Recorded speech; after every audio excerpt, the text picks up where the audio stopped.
Nation Postgame Show. It looks like we got folks dialing in and checking in here, so we're going to get ready to go. My name is Brandon Adams. We are here at the UGA bookstore, as we are and have been now for a number of years.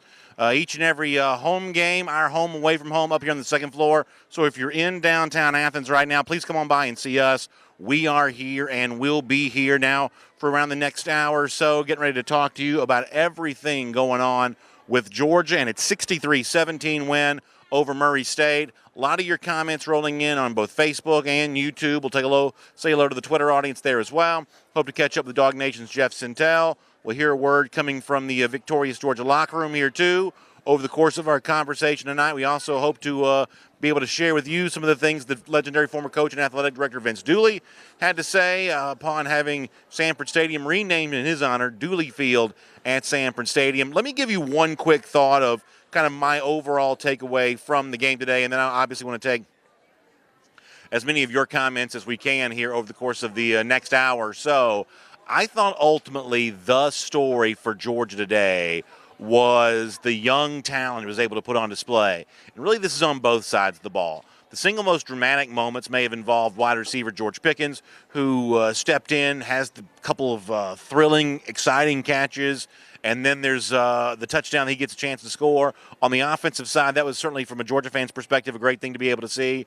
But also you had Nolan Smith doing a version of that on the defensive side of the ball as well. This was a day, certainly based on the first half numbers and seemingly in the second half as well, where those havoc plays, the kind of thing we spent an entire offseason talking about, there was a lot more of that here today. And I don't think that can all be explained away by the fact that you were playing the Murray State Racers out of the FCS. This was, I thought, after a bit of a sluggish start in the first quarter, a dominant Georgia performance on both sides of the ball, and I really thought that it was young players leading the way there in that regard. You saw Jermaine Johnson along with Nolan Smith in on a lot. Trayvon Walker was heavily used as part of this defensive line rotation here today. Dominic Blaylock gets a chance to score a touchdown late. First touchdown in the Georgia uniform for Zamir White here today. So there was a lot of excitement, a lot of fan favorite types who had their chance to really have their time to shine. It's almost the kind of game that you would have maybe dreamed about back during the offseason of, imagine how much fun it's going to be and how hot it'll be in Sanford Stadium in early September when this season begins, and wonder what we'll see from Zamir White, wonder what we'll see from Dominic Blaylock and George Pickens, wonder what we'll see from Nolan Smith, and a lot of those things that fans would have wondered about, well, they got a chance to see those today, and I think that for the most part, Georgia fans are going to be pretty satisfied. The passing game maybe a little slow getting started, but certainly found a rhythm with Eli Wolf, as I mentioned before, Pickens, and for the most part, the stats going to look pretty good and pretty clean. Maybe some missed tackles that'll end up being talked about a good bit there. So let's kind of dive in here as a part of our Dog Nation post-game show and find out what you have to say about all of this. Let me also quickly thank our friends here at the UGA Bookstore for making all this possible. By the way, the UGA Bookstore doing some big things all season long. Autograph signings here each and every home game next week. Elijah Holyfield, the great former Georgia running back, going to be welcome back here to the UGA Bookstore. He and the who we mentioned before, the legendary former coach and athletic director Vince Dooley, going to be here from 9:30 to 11:30. That's an a.m. start next week for that with the earlier game time. And then on Notre Dame week, the following week, get ready to say hello to Chris Conley, the Jacksonville Jaguars wide receiver. And how about the newly minted Pro Football Hall of Famer Champ Bailey, also going to be here too. So a really cool next couple of weeks of autograph signings at the UGA Bookstore. We obviously have been big fans of the UGA Bookstore for a long time, and those autograph signings will make you a big fan as well if you hadn't had a chance to stop by and see them. So let me go through comments. We'll do Facebook first. We'll do YouTube. We'll say hello to Jeff here in a minute. And let's kind of see what's going on there. James Crump says, let's put Simmons and Cook at kick return. I'll tell you, I know that Simmons left briefly with a little bit of what I look to be an ankle situation. I don't know if there's been any kind of official reporting on that yet. Maybe something coming from the locker room here at some point in time. He steps back in. I think that Tyler Simmons has been pretty impressive at the punt return position thus far, and that's a potential weapon for Georgia. And you mentioned Cook. I also think the ways in which Georgia has used him thus far this season, maybe there's more potential of that on special teams as well. But how Georgia has used Cook up to this point in the season, I think has been one of the interesting stories. One of the ways in which I believe I'm saying, I don't know how different it is from the Jim Chaney offense from last season, but in terms of being the kind of thing Georgia fans want to see, the creativity with the way that some of these offensive weapons are being used, I think if you're a fan, I think you've got to be pretty happy about that. I think you've got to like that. I think you're getting some of that right now, which is a pretty good thing to be able to see. Sounds like we're having a little bit of an issue with a sound situation. We'll see if we can get that taken care of. Hopefully that's not a problem. Sometimes I will also say that sometimes for y'all on Facebook, we do have a little bit of an issue with that. So if you're having an issue with your audio, pop over and try Dog Nation on YouTube, see if that's a little bit better. In fact, let me check over there to see if they're saying something about the audio issue when it comes to that. It could be solely a Facebook issue. If it is, you'll check out Dog Nation YouTube for a little bit more on that. Over here, yeah, so far it seems like folks are kind of happy. Georgia Peach says Pickens is a beast. And, y'all, here's something I'm a big believer in. I'm a big believer that for the fans who've wanted to see the passing game for Georgia upgraded, who want to see that, improve and be better this season, I'm a big believer that it's the weapons that you use that make that so. That's what this ultimately is about. This is not the kind of thing you scheme your way towards. No offensive coordinator in the country is smart enough to kind of just draw up a bunch of pass plays in the dirt and have that, work out to the tune of a dominant pass offense. It's about the guys you have on the field. Competent quarterback, capable wide receivers. And today, Georgia put some more of those wide receivers kind of on display. And it certainly makes you think about what might be when the Dogs play some of the games that are going to matter most later on in the season, November into December, and who knows, maybe even into January. Pitting those receivers along with the running game, which thus far has been as advertised in a big way, it gives you a lot to think about in terms of what this Georgia offense indeed might be able to do. I think that's a really good comment from Georgia Peach. Let's get a few more of those. Chavron Hannah also mentioning George Pickens. Y'all, I said that for those of you that watch Dog Nation Daily or listen to Dog Nation Daily, and many of you who engage with us during the postgame show, I know you do that. There was a reason why we thought Georgia fans should have celebrated the Pickens flip when it happened from Auburn. There was a reason why we spent so much time during the month of January and February and, into spring practice talking about what Pickens was going to be when he had a chance to be on campus. He wasn't going through spring practice. We didn't get to see him, putting that Georgia uniform on in the summer. This is a rare talent. And with all due respect to the receivers that Georgia have had, many of them have gone on to the NFL. There is a difference between kind of a late-round draft pick type prospect and a guy who has the potential of being a first-rounder. Right now, Pickens is a potential first-round guy doing things with this Georgia passing game. He was used a lot last week against Vanderbilt. He was targeted a lot in that game. That should have been a bit of a foreshadowing of how his ultimate role in the Georgia offense was going to be. If you're used that much in your first game out of high school when it's on the road in the SEC, you better believe that James Coley and Cortez Hankton, the receivers coach, and Kirby Smart himself have big plans for him. We saw more of that today. This is one of those sky is the limit type situations. I'm not going to tell you he's the next Randy Moss or whatever else. He'll have to go out there and do that on his own. But in terms of the potential ceiling of where things stand for George Pickens, it's as high as your eyes can see right now, and there was certainly some examples of that here today. According to the ESPN broadcast, apparently offensive coordinator James Coley called Pickens the, quote, purest receiver on the team. And, yeah, I think that's just a great way to describe that. And here's the thing. We know that based on, the measurables, Pickens is actually not that fast. I think he, ran 4.7 something 40 in some of the recruiting camps. I think a lot of times though that some of those 40 times you juice your 40 time by the technique with which you run it, which doesn't necessarily mean you're faster. It means you're just better at running a 40-yard dash. And when you saw Pickens today run away from people, make the diving catches that he made, you certainly see him on the field being plenty fast enough. But ultimately, Pickens is not, if he becomes a great receiver, a great freshman receiver even, his greatness is not going to be propelled so much by his speed, but with the way that he uses his body.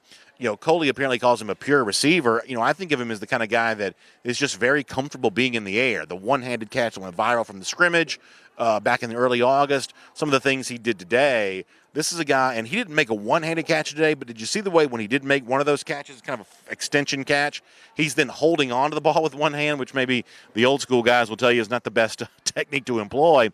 But this is a guy who's just very comfortable in his own skin out there on the field. It's one of the reasons why you're excited about what he might be able to do. Crow King 123 says, this is on YouTube, and I'll go back to Facebook here in a moment because it sounds like if there was an audio issue, it's an audio issue on Facebook only. So y'all pop over to YouTube if you're having an issue, and I do apologize for that, but we have done a lot of work under the hood on this one. This is a Facebook thing if your audio is going out on Facebook.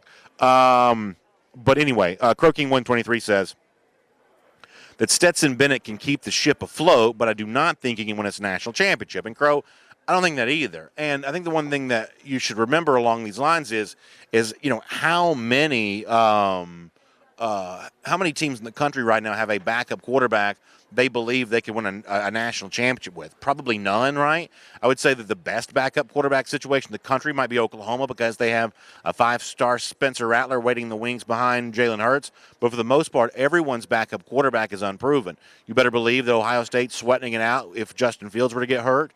You better believe that Georgia would be sweating it out right now if Jake Fromm were to get hurt.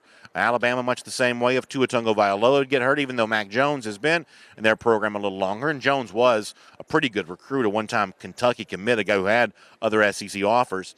Let me tell you this, though, and I know that late in the game today, Bennett kind of gets going, throws a touchdown pass after having thrown a pick six before that. Here's what I truly believe is the number that matters for Bennett right now.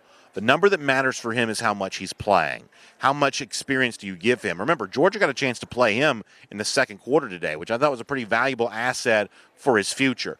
You put yourself in a position to be in better shape where Bennett have to play an extended period of time. You put yourself in a better position for that by getting him experience in games like this, and hopefully next week against Arkansas State as well. The number that matters for Bennett are not his overall stats in this game, but how much he got to play. It was a big win for Georgia that he was able to play as much as he was today. Some of it was good. Some of it maybe could have been a little bit better. But ultimately, it's all a potential progression and a stepping stone for where he could go next. Georgia does not have as much depth at quarterback as it has in other positions. No team does. But can you get a guy ready to spell you for a little bit, even for one game? Can you get somebody ready for that? That's one of those stories that Georgia's paying close attention to right now. It's great to have you with us as a part of our Dog Nation postgame show live here from the UGA bookstore. My name is Brandon Adams. We've got Jeff Sintel on the way. His thoughts from his vantage point viewing the game on the field. We'll hear that from him. I'll also encourage you that when you're here in the Athens area, stop by and see the folks at the UGA bookstore. It's one of my favorite places to shop for UGA apparel because of the wide range of brands they keep in stock here every single day, whether it be the Peter Millar or the Tommy Bahama, the Vineyard Vines, the 47 brand, the Nike stuff right up there in front. Really, all those famous labels that make really good-looking UGA gear, the UGA bookstore stocks it all. So on a day like this where it's like 100 degrees outside, air-conditioned comfort in here at the UGA bookstore, great way to shop and pass the time before kickoff. And it's kind of cool to see really hundreds and hundreds of UGA fans kind of filing in and enjoying the post-game festivities here at the UGA bookstore as well, including a few folks who are taking the time to watch our post-game show right now, which I really appreciate. And our buddy Bob Tharp here today as well. Also great to see him. Bob, come over and say hello to us. Our friend Bob Tharp here from Meriwether and Tharp. How you doing? Thanks for being here. Come by and say hi, and thanks for everything you do. Well, we appreciate your support of Dog Nation. Hope you had a great time today. Hey, had a great time. It's great to see you. How about that? A chance to say hello to a lot of our friends here from Dog Nation. A really good thing to be able to see. A lot of our folks here in the building and having a good time. Anthony Spano says mailman can deliver even if it's late. It gets there, and that's a cool thing to be able to see. What else going over here on YouTube for a second? Brian McPhail says, so some of y'all mad at the Murray State coach for talking smack before the game. Honestly, I didn't see it that way. I know that some of his quotes got some attention prior to the game. To me, that's just a competitive coach wanting to see his team come out and compete. I don't think it's the easiest situation to find yourself in when you are, you're big underdog. You're playing against a physical team that could frankly hurt your players. I think that you want to have sort of a competitive attitude on that, and for Georgia, that was a good thing to be able to see. Crow King says, congrats, Mel Tucker. Good to see some folks stopping by to see us here. Did Colorado get a win over Nebraska today? They did. How about that for Tucker? So y'all check out the highlights on this if you get a chance. Much the same way that last week in Nashville was like 70-30 Georgia fans. There were like 70% Nebraska fans in Boulder for the Colorado game today too. Boulder's a little bit of a destination city, kind of like Nashville is. So a lot of Nebraska fans were going there. But Tucker getting himself a big win over Scott Frost. I'm actually really happy about that. Good stuff there for that. Yakoba Simba says, and it's good to see Yakoba back in the comment section, that Zeus is out here trying to outshine Swift. Y'all, I think this is a really interesting story for this team right now. Let me see if I can see the final stats here. Let's kind of see how this looks. All right. So you got Zamir goes 8 for 72. Swift goes 6 carries, 67. He had 2 touchdowns. Zeus had the 1. But you get Kenny McIntosh late. You get him with 9 carries. Brian Herring gets 5. He had a touchdown. Cook had 3 carries for 30 yards. But he also had 2 receptions for 27 yards. So here's the thing that I have to admit, and when you talk for a living and you kind of a loudmouth, a lot of the stuff you say is going to end up being wrong. Let me tell you one of the things that I said during the preseason that I think is going to end up being wrong. I didn't think that Georgia could effectively get 4 running backs involved in the offense. I thought that was almost too deep of a bench. Sometimes you see this in the NBA where coaches substitute too freely and you end up not having your best 5 on the floor enough. I thought trying to play 4 running backs semi-evenly might end up being just too much depth for Georgia, or attempting to exploit too much depth. I thought you might need to shorten your bench there at some point in time. And as we get to the crucial games this season for Georgia, maybe that ends up happening.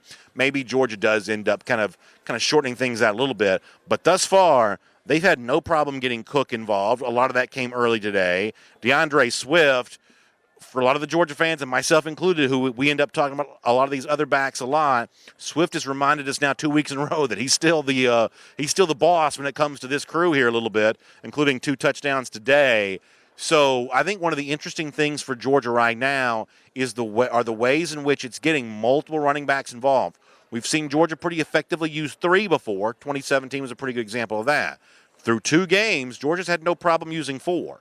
When it plays Notre Dame on September 21st, when it plays Tennessee after that, and then the crucial stretch of the season begins, are they still using 4 quite that much? Be fair to ask. But for now, they're not having much trouble doing that, which I think is a really good thing. Let me go back over here to Facebook here just for a little bit, kind of see what's happening, what's going on here. Dante Green says, I was satisfied today, and ultimately I think that's the case. I do think this ends up being a satisfying victory, even though in some respects maybe it's a little slower start. I think sometimes, fans in general have a tendency to kind of overreact to a game that starts out slow, or maybe a game that finishes slow. Sometimes when either good plays or bad plays kind of come together in clusters, we have a tendency to want to overrate that maybe just a little bit, or kind of overstate that just a little bit. So Georgia was a little slow getting started in the first quarter, but ultimately Dante's description there of being satisfied, I think is a pretty good description for that. Marcus Bass says, did Georgia cover the spread? They did, right? No, they're going to just miss out on that, right? Spread was 49, so they just missed out on that, right? Am I doing the math on that correctly? Game did go over, though, which I was kind of surprised at. Georgia's now scored 60 points in consecutive games, 60 or more points in consecutive games against non-conference foes at home. If you're interested in kind of obscure stats, that's a good one for you. Somebody mentioned getting Kenny McIntosh some reps earlier. Y'all, I think they're pretty happy with McIntosh. They traveled him to Nashville, which was kind of a nice little nod towards him. Got 9 carries today. Yeah, it was Alex Dean who said this, get Kenny some reps. I think Kenny McIntosh is part of this team right now. Now, I know for a fact you can't play 5 running backs evenly. You got to have a little bit more of a pecking order than that. But you better believe that that as of right now, Kenny McIntosh, I think they're pretty happy with him. And I told you, the times I've been able to see Georgia practice, which is admittedly kind of a short viewing window for the media, and I'm not there every day anyway. Y'all see me in the studio enough to know I'm not at Athens every day. But when I have been there, McIntosh, he's more athletic than I thought he was going to be. Or I should say I'm pleasantly surprised with the athleticism that he's shown thus far. How about today for Fromm? He ends up going 10 of 11 for 166 yards. Got Eli Wolf heavily involved. Pickens ends up leading you in receiving because he goes 4 for 78. But Wolf going 4 catches for 73 yards, I thought was potentially just as significant because it's using that middle of the field that I do think is an important thing for Georgia. When you respect Pickens on the outside and safeties are having to think about him, all of a sudden that provides more opportunities for the middle. So from using that the way that it did, and I can tell you, Wolf looked pretty good. I'm sure there are a lot of Tennessee fans, after what they saw happen last week to Georgia State, they probably wish they still had big number 17 running for them. So I thought Wolf had a pretty good day today, and it was kind of a nice addition to the overall pass game. Lavelle Hughes says it was a slow start, but you got to do better. I mean, ultimately, I don't really have any complaints from Georgia today. And now, obviously, this is going to be influenced by the opponent a bit, but I thought there was plenty for Georgia fans to feel some sense of satisfaction in. I mean, let me look at this. Let me see if I can find these sack numbers for a second. Do I have defensive? All right, y'all give me a second to find these defensive stats, because this is another example of how you're going to say, well, you're playing an opponent that you're supposed to, dominate, an overmatched opponent. But nonetheless, when it's all said and done, Georgia goes 6 sacks, 11 tackles for loss. That is not what Georgia was doing last year against anybody. Georgia, I do not believe, could have gotten 6 sacks and 11 tackles for loss against Murray State a year ago. They just weren't doing it. This is a team that just didn't have that kind of dynamism when it came to its defensive playmakers. So, obviously, you got to take it with a grain of salt the stats against a team like this, but I mean, you can go back and look and crunch the numbers for yourself. I mean, how many games in the Kirby Smart era have there been double-digit tackles for loss? How many games in the Kirby Smart era have there been 6 sacks? So that's an example of, I think, a situation that's trending in the right direction, even if you have to kind of take it with a grain of salt a bit in comparison to the opponent that you're playing. Rel Osiris, after kind of our thoughts on this. It's a really good point that tight end recruits. How much are the Rick Gilberts of the world and the Darnell Washingtons of the world and the Theo Johnsons of the world, how much are they paying attention to Eli Wolf being involved as he was today? Let's see what the rest of these tight ends did here. I think that Rel's got a pretty good point on that. Let me go back to these receiving numbers for a moment. So in addition to getting Wolf with the 3 catches, Fitzpatrick gets a catch here. So, yeah, you're involved with a couple of your tight ends. Warner's going to be targeted plenty. So I would say that if you're an elite 5-star tight end recruit or a very high 4-star tight end recruit in the way that Theo Johnson is, I would say that you saw some stuff to kind of like here today. So that's pretty good. By the way, coming up in a few minutes, we're going to keep taking your comments for a little bit more here, maybe about 10 minutes or so. We're going to let you hear just a little bit. We're not going to play much of this, but a little bit of Coach Dooley today on the honor of having Dooley Field named after him. We'll hear a little bit of Coach Dooley coming up in just a bit as a part of our Dog Nation post-game show live from the UGA bookstore. Great to have you with us. Cale Westbrook also mentioning this, defense getting after the quarterback. And I thought that was a really impressive thing to see for Georgia. No matter who you're playing, that's a level of aggression defensively we haven't seen from Georgia over the last couple of years, at least as much as you'd like to. We said this a bunch on Dog Nation Daily this week. Ultimately, Georgia's national championship bid is going to be propelled because there's some things about Georgia we already know. This team's going to maul in the run game. This team's got, running backs stacked on top of each other. We know some of those things. Limiting points, limiting big plays. The Georgia defense has been pretty good at that too. But what can you add into that mix? Can you add explosive plays on offense? Can you add aggressive plays on defense? We said that a bunch this week. You probably got tired of me saying that. Well, today was certainly a step in that direction, and I think that's the kind of thing that Georgia fans ought to be pretty impressed with. Justin Sisk says, need LSU to win, or we will never hear the end of it with Texas. That's probably true. There are probably a lot of Georgia fans who are probably getting tired of that burnt orange reminding them about the Sugar Bowl, but maybe it'll be Georgia in the postseason this year that has a whole lot more to talk about there in that regard. Darius Brown says Tulane is driving on Auburn. We'll keep our eye on that.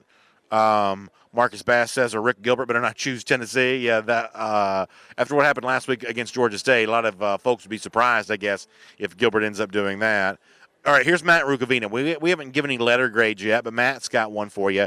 He says that was a B-plus win.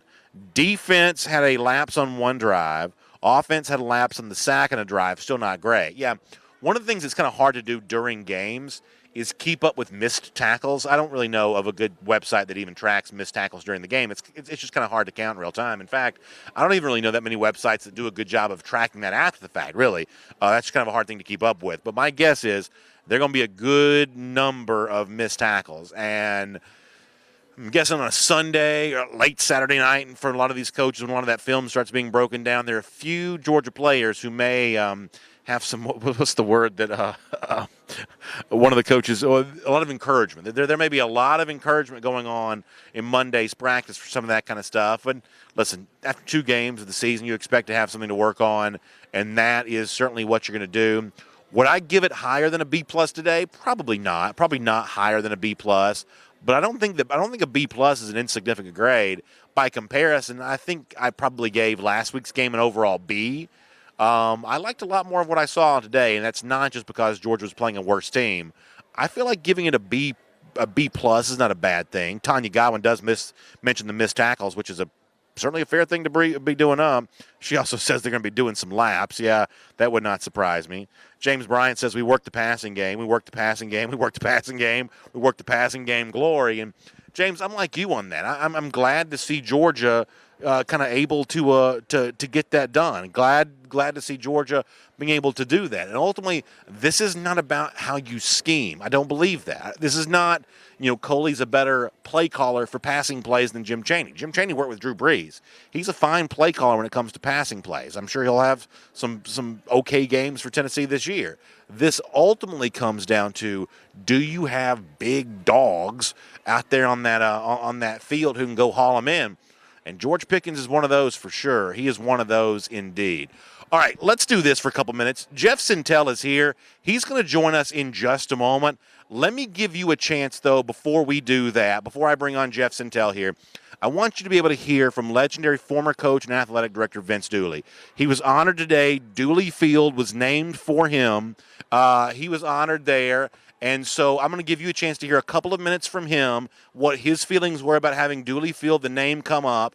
And then after that, we'll take a lot more of your questions and comments live here on Facebook and YouTube. Stick with us. This is like 2 or 3 minutes. You'll see a little bit of Dooley. Great honor for him. We'll bring on Jeff. A lot of your comments. Before I let you hear from Coach Dooley, let me also remind you, we're live at the UGA Bookstore, Tommy Bahama, Vineyard Vines, 47 brand, Nike, Peter Millar. The greatest selection of UGA apparel is right here. All those famous labels that you're into, they have them all right here. So do some shopping when you're here for a game day or anytime. Make sure you check that out. Coach Dooley on the Dooley Field honor. And then we're back here live to talk to Jeff Sintel in 3 minutes. Good to have you with us as part of our Dog Nation postgame show. Well, it was a great ceremony. And the reason primarily was that the football captains that were out there representing all the other players. And we had a get-together last night, and I've never been to what might be called a homecoming, where every football player was happy and hugging each other. So that was very moving for me. And when I turned around and saw him, it was good. And standing next to President Moorhead, who was the one that had to make it happen by recommending to the boards and to the cabinet and to the athletic board that the stadium be named. And then my family, Barbara, who's been with me going on, be 60 years on the March the 19th. And if you remember that date, if you get a chance, just to remind me. So that, in fact, tomorrow is Barbara's birthday. One of the great things about my birthday on the 4th, it reminds me that Barbara's is on the 8th, and I almost forgot about it with everything that's going on. So I think I'll be all right. But I was always doing 2-a-day practice, and a lot of times I was late in the 4th quarter when I finally came through with a birthday present. So anyway, it's a very moving experience and moving day, and I thankful for all of the people that was a part of making it happen, and all the people that share in this, which is the greatest thrill of all. The players, family, cheerleaders, band, the managers, the trainers, some very special people of the Bulldog Nation. Anyway, that's enough of that. Coach, when you're standing in midfield and there are over 92,000 people cheering you, I think your first year here, wasn't Sanford Stadium like 36,000? Well, I think it was about 40. 40? I mean, could you have ever imagined going from 40 to over almost 100,000 people? At that time, the only thing I imagined was trying to win that game on that day at that time to get to the next year. When we first came, you can't say that I was the most well-received coach that ever been hired. I always tell the story that when coaches who made the decision announced that the new coach was Vince, the Georgia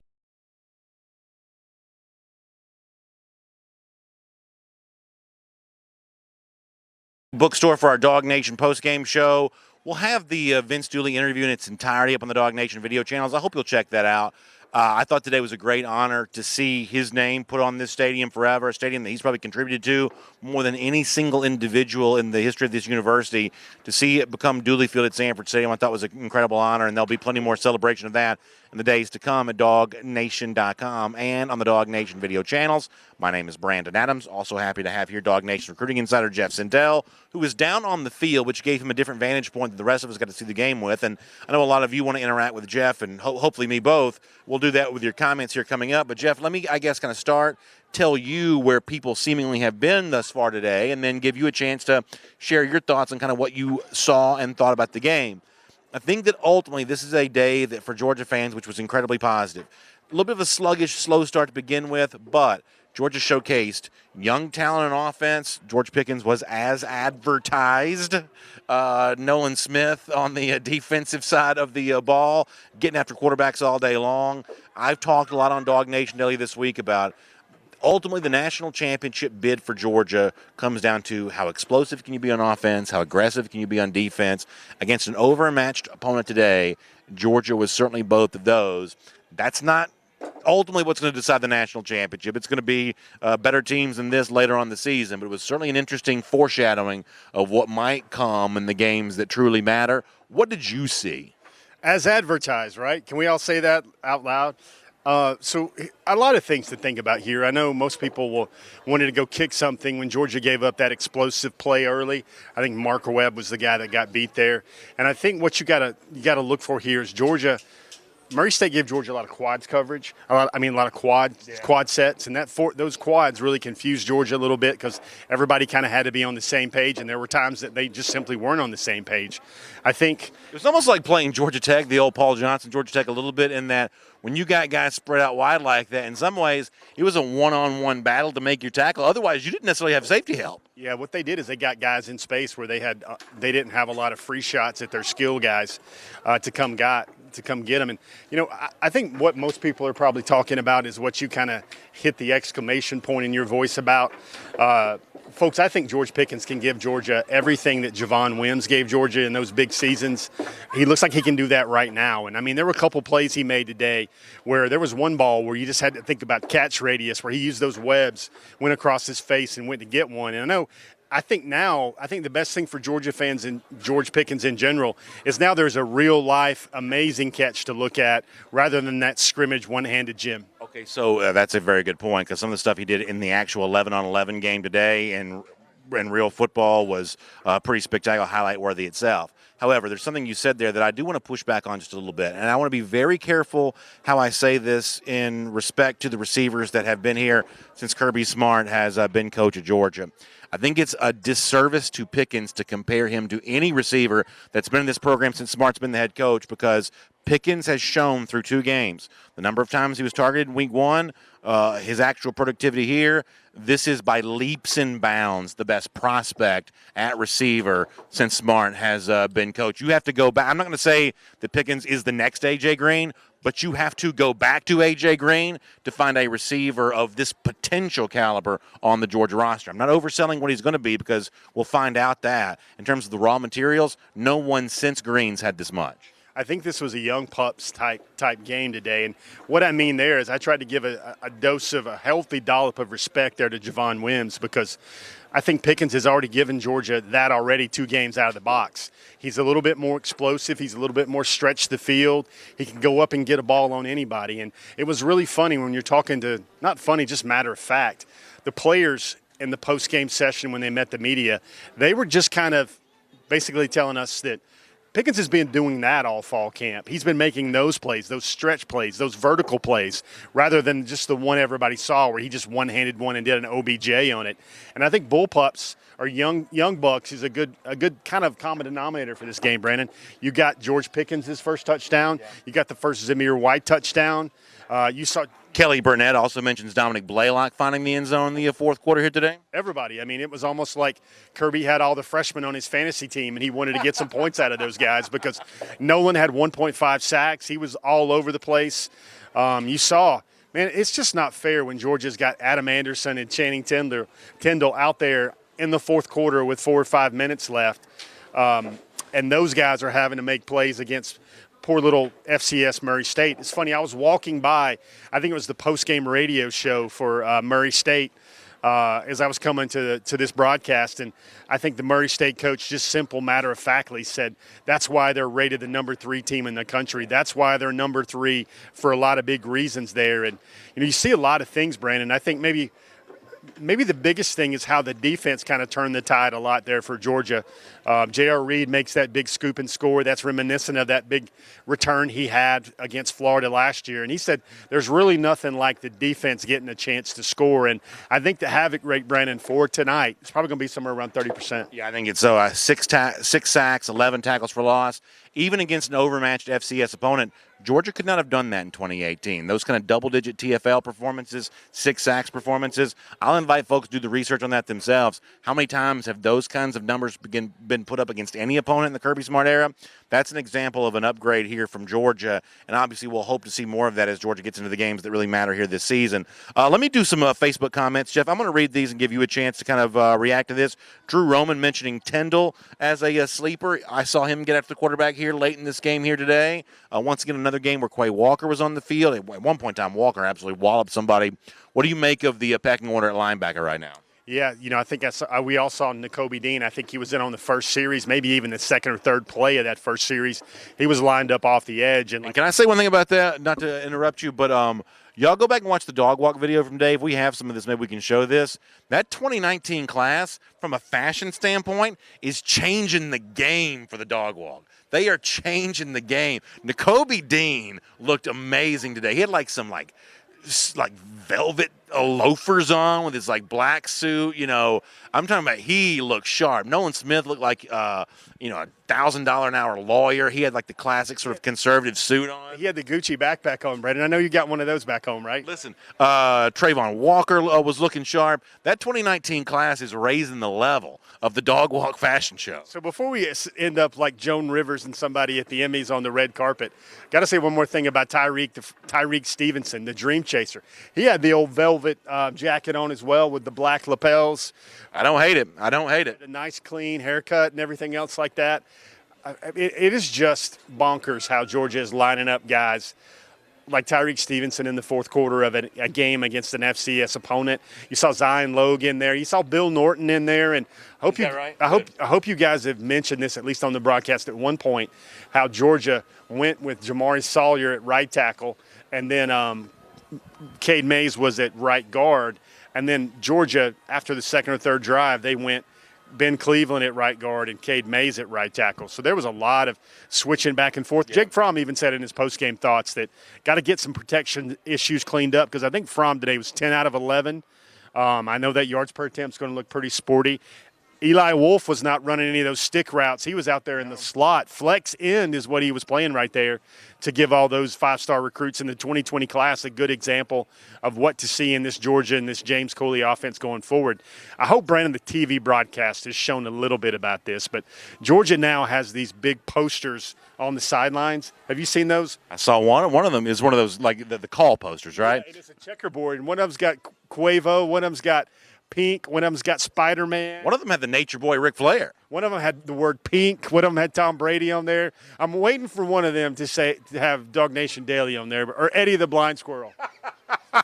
I would certainly appreciate that. By the way, our producer back in our Dog Nation World Headquarters studios, the Friendly Confines back there, also mentioning something else about Pickens that some of our commenters brought up as well, is the fact that Pickens has also showed a willingness to be physical in the blocking game. One of these guys that, block to get the rock. Some people may have thought there'd be a difficult transition for him. Sometimes we assume that five-star receivers are going to be divas. I haven't seen diva-ish behavior from him. I've seen a guy that seems to kind of like being nasty a little bit. Yeah, he's done that in 2 straight games, and I think Kirby Smart, when he wants to critically assess George Pickens' play, he might say some things about a route here or route there, maybe not having an entire grasp of the playbook. But he's never, I don't think, going to say George Pickens is not physical. There was one play, Brandon, where he came in on the slot and kind of just acted like he was going to run a slant and just cracked down on a defensive end, outside edge guy. And that was the second time in as many weeks where Pickens has put a would-be defender on the ground. I know you love it when I talk fashion. Tanya Godwin in our Facebook comment section, going back to Kobe Dean and Tyreek Stevenson, that velvet jackets in 90-plus degree heat is beast mode. That is a bold choice in a hot day like this. But listen, you gotta walk that aisle on that dog walk now when you're coming through the hedges for the first time. Seemed like everybody still they're going with the sunglass look. A lot of people had that mirrored look with their sunglasses. I still think J.R. Reed has the coolest shades on the team. It looks like they've got flecks of gold on those things, and he made a big-time play today for Georgia. Brandon, there's a lot of things to think about, to look about. It seems like Georgia was able to thrill folks today a little bit with a lot of shots downfield, a lot of downfield passing. Turnovers were there, some explosive plays were there. I think Stetson Bennett got some good run today inside Sanford Stadium. He had a couple throws he wanted to have back too, especially that I saw.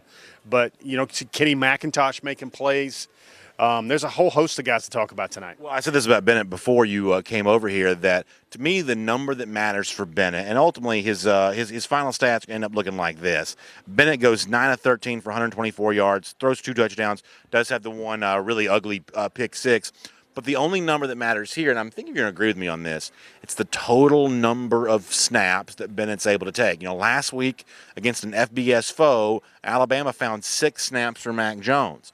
That experience matters. And one of the untold stories I think is going to be of, for Jones at Alabama, for Bennett at Georgia, for Spencer Rattler at Oklahoma, for Gunnar Hoke at Ohio State, these backup quarterbacks for these teams that think of themselves as national championship contenders. How much experience can you get from that guy? I don't think any team in America wants their backup to play for 12 games, or certainly 15 games for a season. That's going to be the end of a national championship push for virtually anyone in that situation. But can you do what Chase Bryce did a year ago and play big in one game when it really matters? For Bennett to be able to do that, he needs the experience that he got today. A pick six, no one wants to see it. In terms of Bennett's future, though, as a Georgia quarterback, that's the kind of growing pain that you can only get that on the games that are on TV. You can't. I know that he's the practice hero of all time, but you can't fully create a game atmosphere in practice. You got to play in the game, and the experience he got today, I think, is a big step towards getting him ready to spell Fromm for a quarter, spell Fromm for a game. No one wants Jake to get hurt, but in the event that he does get hurt, you want a backup quarterback that's got at least enough experience to step in there and play for a little bit. Yeah, I think that's probably a good observation there. When you look at things, just going through the stats as I was walking over here, I pulled them up on my phone, and I got 2 that you're just going to go, Jeff, I believe that, and then the second one's going to be, Jeff, I really don't believe you just said that. I think Murray State has 27 carries today for 23 yards. Folks are going to believe that one. That's not a mythical stat, but what Murray State was trying to do and get that ball out, play quick game. Their starting quarterback was actually 20 out of 25 today. Very efficient, just getting the ball out. And yet I think Murray State still ends up with 2 real big explosive plays against Georgia tonight, still under 300 yards, when I think they had like 2 plays that covered 100 of those right there. And all you entertainment wagerers out there that look to sports entertainment to help you through a Saturday football of college football, I think if that pick six doesn't happen, 63-10 looks a lot more sportier than 63-17. Yeah, that's probably true. Now, the over-under players certainly had a little bit of a palpitation when that ball went back the other way. On the subject of the backup quarterback, Mike Anderson on Facebook says, stop with Bennett. We need Mathis to recover. Here's the thing, Mike. Mathis is a good-looking 4-star prospect, a guy that looks really good in a uniform, runs around well, got a big arm. I truly believe that had Mathis' unfortunate health situation not occurred, Stetson Bennett was always going to be the backup quarterback this season. You just can't replace the reps that Stetson Bennett took last year in junior college football, especially with a Swiss cheese kind of offensive line in junior college football against a lot of heavyweights on the other side of the ball. The experience Stetson had with the Georgia offense, the Georgia terminology, that one season he was on campus.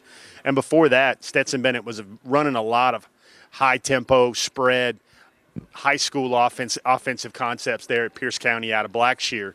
And Dwan Mathis is, folks, the tools are there, but he was always seen as a guy that's going to need some refinement. I think most would say when you watched him on the recruiting trail, without that very serious brain injury, and it is heartfelt when I say we're all glad that he was out there. To me, it made me smile to see him in the red jersey in Sanford Stadium warming up today, getting some of his first shots, taking a look at what it's like to be a Georgia Bulldog inside Sanford Stadium. But I think most on the recruiting trail looked at Dwan Mathis and thought that was the guy that was going to redshirt anyway. Brandon, one thing I want to mention from the post game that stood out to me is Azeez Ojulari again. He's one of those guys that came out. It was funny. We got to see Stetson Bennett in the post-game locker room, which is kind of weird for a Georgia backup quarterback. I don't think this has ever happened since Kirby Smart's been at Georgia, where you had the number 1 and the number 2 quarterback out there in the post-game media session. But Azeez Ojulari was there. And, folks, this is a guy that I think is at the core of everything that's great right now for Georgia football. He remarked just how thrilled and happy and moved he was to make his first start as a Georgia Bulldog inside Sanford Stadium. Yeah. And when he said those words, he clearly meant it. Yeah, Azeez is he's the real deal for sure. Is this a developing situation? Because I can't quite tell. Tulane 3-0 over Auburn.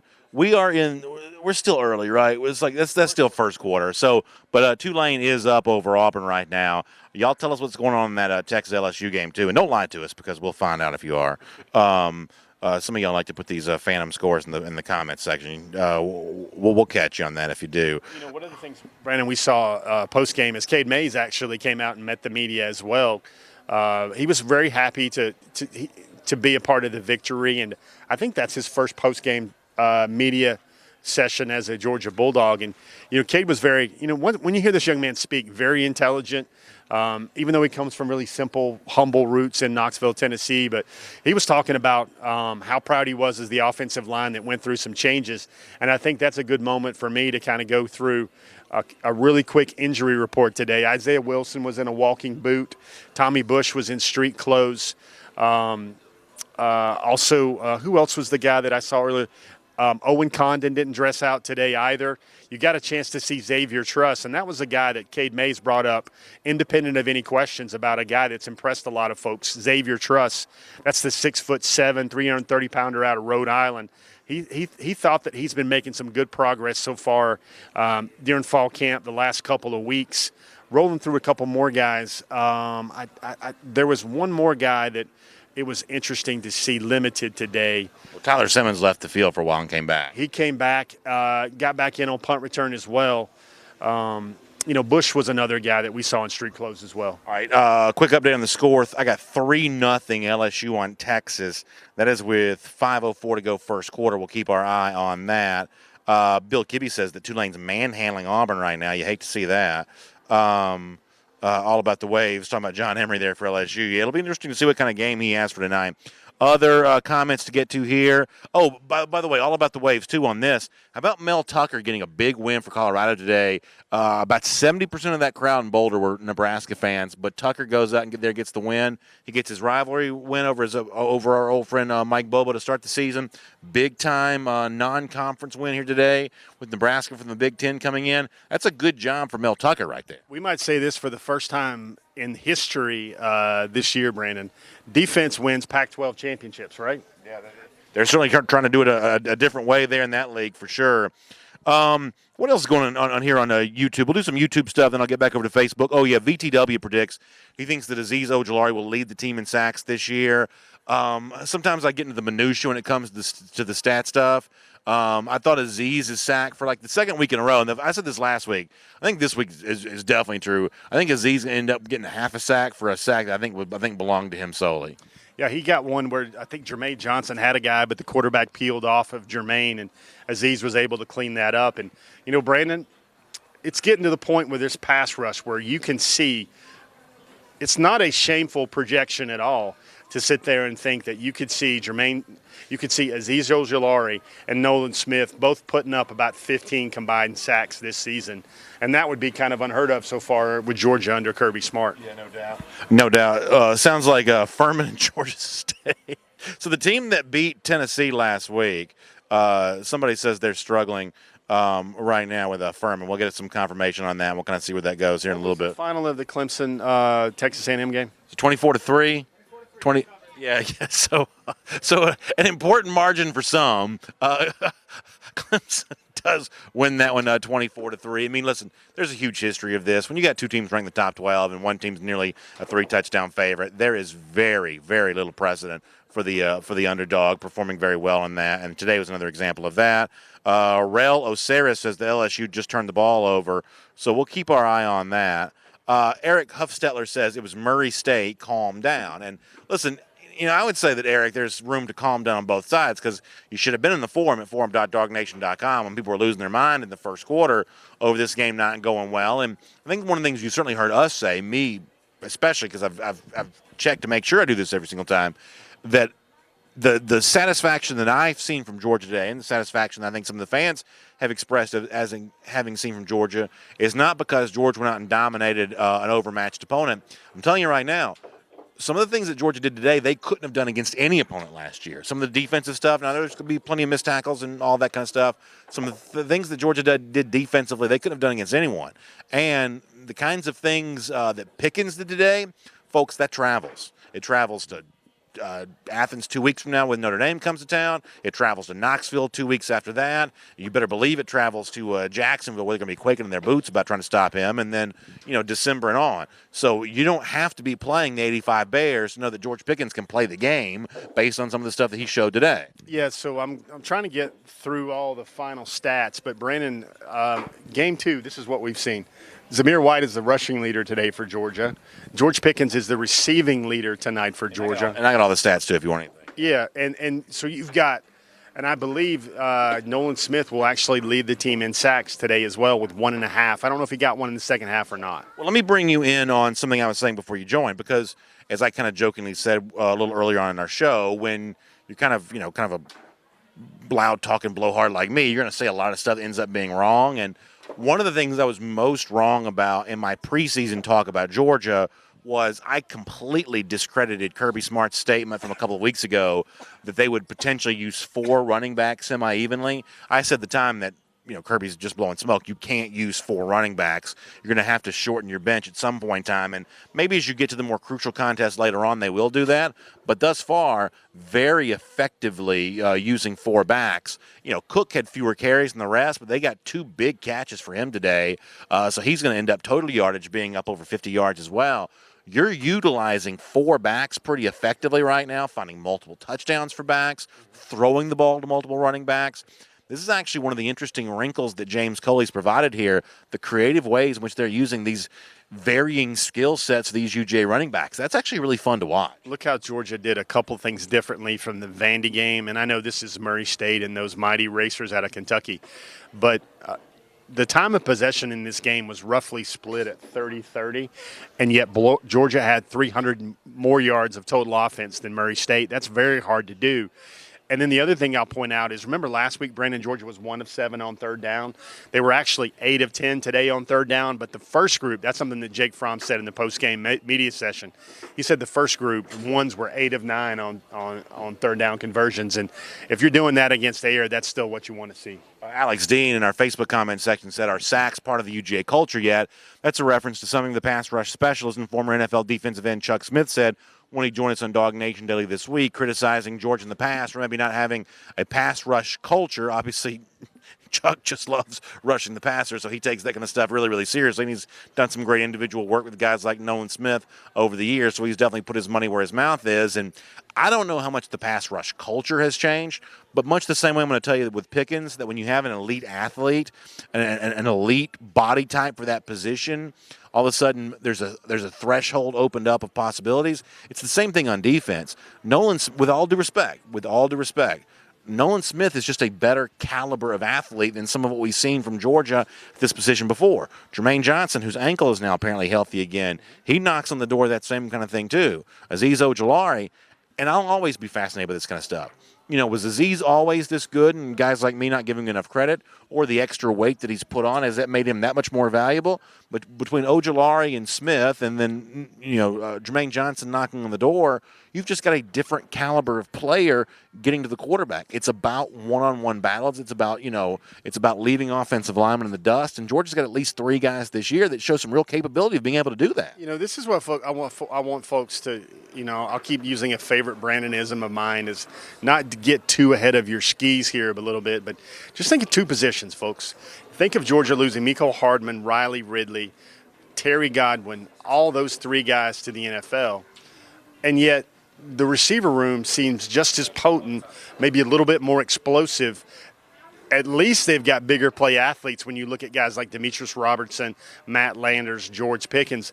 But then, Brandon, look at the edge rush. Georgia loses a Jonathan Ledbetter, a key cog of Georgia's program over the last 3 or 4 seasons, and Deandre Walker, he goes to the NFL, and yet Georgia brings in a guy like Aziz. They've got Nolan Smith. They've got Jermaine Johnson. Robert Beal was playing again today for Georgia as well. Adam Anderson.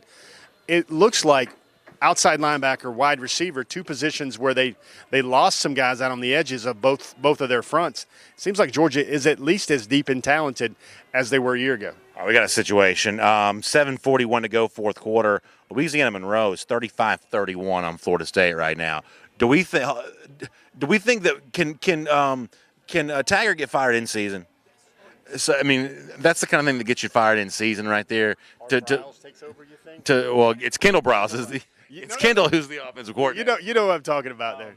Is that the kind of thing that gets you fired in season? They lost to Boise State a week ago. You had some players saying some weird things after the game about not being properly hydrated, which is kind of an ugly thing to say when you live in the Florida Panhandle. Losing to the Warhawks right now. Now there's still plenty of time for Florida State to pull this one out. Boy, how much does Cam Akers wish he had made a different decision? Well, if Cam Akers was at Georgia right now, there'd be a couple running backs that weren't at Georgia right now. I'm not even saying going to Georgia. I'm just saying going somewhere where he could be on the field. Well, you would have wanted him to go to Georgia. Come on now. We certainly spent plenty of time on that one right there, folks. Brandon was actually talking about Cam Akers being at Georgia. One of the things. Hey, Georgia's using 4 running backs. Who said they couldn't find a way to use 5 or 6? And folks, the transitive property does not work in college football. A plays B, and then B plays C. And that means A should beat C. That doesn't work in college football. But I can't help but be distracted by looking over here at this Tulane Auburn game right now, and seeing and wondering, how good is Oregon? Yeah, no, listen, with Auburn struggling with Tulane, but it's still early, though. Georgia got off to a slow start today here as well. Also, Oregon's losing to Nevada right now. All right, so there's that. John William Adams, I want to read this comment, then I want to ask you about something else. John says, and we got like a few more minutes, y'all.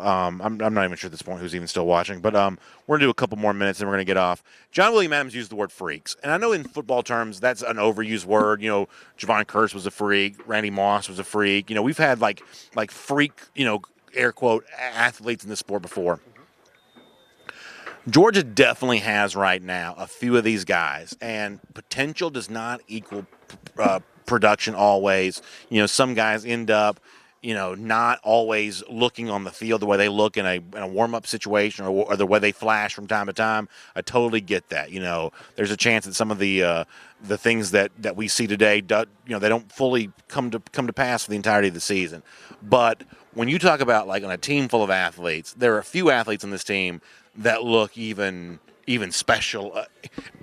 Sort of special among special. There are a few guys. I think Pickens is one of those. I think Nolan's one of those.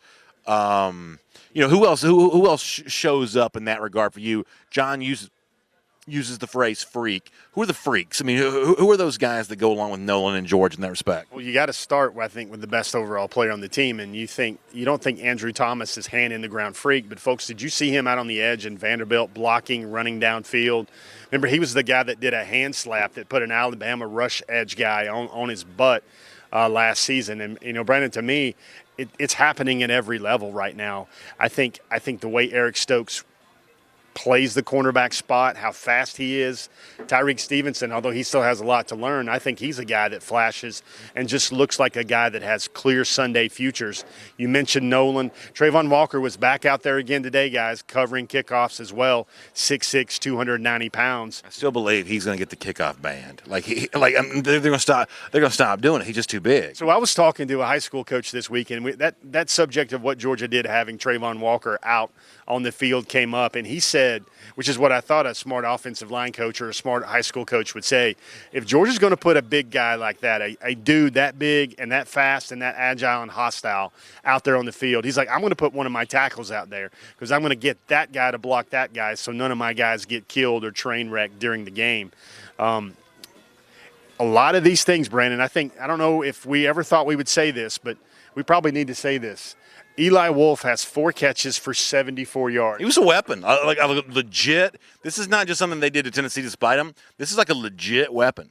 I mean, it's funny, Brandon. People don't think that, but when Eli Wolf got to Georgia, he was clocking high 4.5s, low 4.6s, mid 4.6s from the tight end position, and he's also a dedicated and willing blocker. But I never thought we'd see this where Georgia's tight end ends up with 4 catches for 74 yards. And you look up and down the passing stats for Georgia, I think there were 7 explosive plays.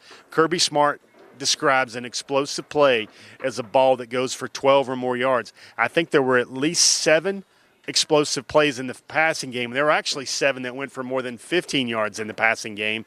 And you also saw Nathan Priestley be able to get in that game and throw You did. as well. You did. All right, let me do 2 quick questions before, and we're going to get ready to go after that. Did Kirby say anything? Did you go to the post-game press conference? I did not. Okay. Did Kirby say anything about missed tackles? All right. So a lot of folks were asking about that. So apparently it wasn't a big enough deal to be discussed in the post-game press conference. Two things, and I want everybody to play along, Brandon, and I know I probably can guess or ghostwrite your answer here. Who does the Brandon Adams BA game ball go to today? We'll give it to Swift, I think. Just because I'll tell you why. I know you think I'm going to say Pickens on this. Let me tell you why I'm giving it to Swift. Because after all the talk of can't wait to see Zamir and how much fun could James Cook be, and I've even touted a lot for Brian Herrien, the new boss is still the same as the old boss when it comes to those Georgia running backs. Didn't have to play a lot today, but sometimes walking, softly and carrying a big stick. Deandre Swift did that today. So a couple touchdowns there early, setting the tone for the game. I don't mind that from him, although the performance from Pickens may have been the most exciting. Yeah, I think he has 6 carries for 60 yards, and it's another game where his work rate is going to be still pretty fresh. I just think, He averaged 11.2 yards per carry. I mean, but look at that. You got Cook 3 for 30, Herrien 5 for 31, McIntosh 9 for 61, Swift 6 for 67, Zamir White 8 for 72. Folks, if you guys weren't around watching college football back in the 90s when Nebraska was rolling with their option ground game, that's what they did. They had about 5 or 6 guys around 60 yards, and everybody was fresh, and they end up running for 300-plus yards every game. And to me, the play everybody's going to be talking about has to be not just the George Pickens touchdown where it took a great skill set to haul that in and get his feet in the boundary. There was a play that young Mr. Connor Riley and I were watching, and we were like, that probably shouldn't have been a catch. And that was the one George Pickens made to extend a drive.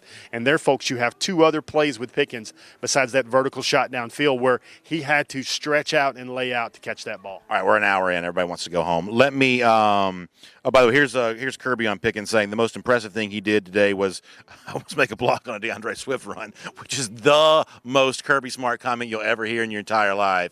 The most Kirby thing ever on that. Anything to report on the recruiting side of this before we get off the air here? By the way, UGA Bookstore, another great night of being a gracious host to us.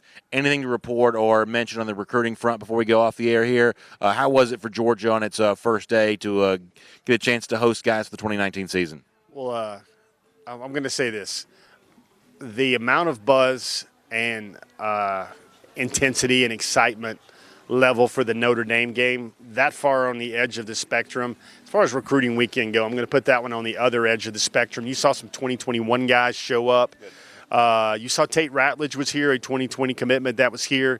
I believe the 2021 commitment, Braylon Oliver, was also here, but I didn't really see him in the stands. Chief Borders was here. Small Molden was Shmael Molden, who is a 4-star, almost near 5-star in the 2021 class, the nation's number 3 outside backer out of Paulding County. He was here today. But, most of the class, the core of the class, Brandon, they don't live in the state of Georgia. They don't make their way to go watch Georgia play Murray State. So my son asked me to show this on camera, so I'm going to. I'm going to let you hold the microphone just for 1 second. So this. Rare moment, he gives up the mic.